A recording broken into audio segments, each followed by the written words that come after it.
આપે છે, વૃક્ષો આપણને ફળ અને શાકભાજી આપે છે, વૃક્ષો આપણને ઓક્સિજન આપે છે, વૃક્ષો આપણને પેપર્સ આપે છે.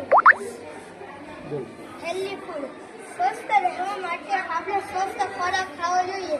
જેવી રીતે કે ઉનાળામાં તરબૂચ ખાવાથી એ શરીરને ઠંડક આપે છે, ગાજર ખાવાથી આંખની વૃદ્ધિ છે. આવી જ રીતે આપણે આવા ખોરાક ખાઈએ તો હંમેશા નિરોગી રહીએ. અનહેલ્ધી ફૂડ જંક ફૂડ એ આપણા શરીર માટે બહુ જ હાનિકારક છે. જંક ફૂડ ખાવાથી આપણે ઘણી બધી બીમારીઓનો સામનો કરવો પડે છે. આપણે સ્વસ્થ રહેવા માટે જંક ફૂડ ન ખાવું જોઈએ. એના વ્યવસ્થિત કપલો, લાંબો દોરો, દિવાસળી અને બનાવી સૌ લોકોને વ્યવસ્થિત ચાના કપલો,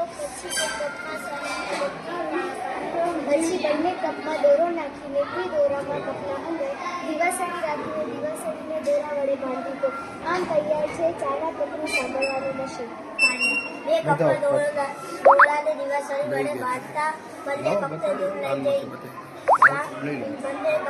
લઈ જઈ દોરાને સીધો રાખી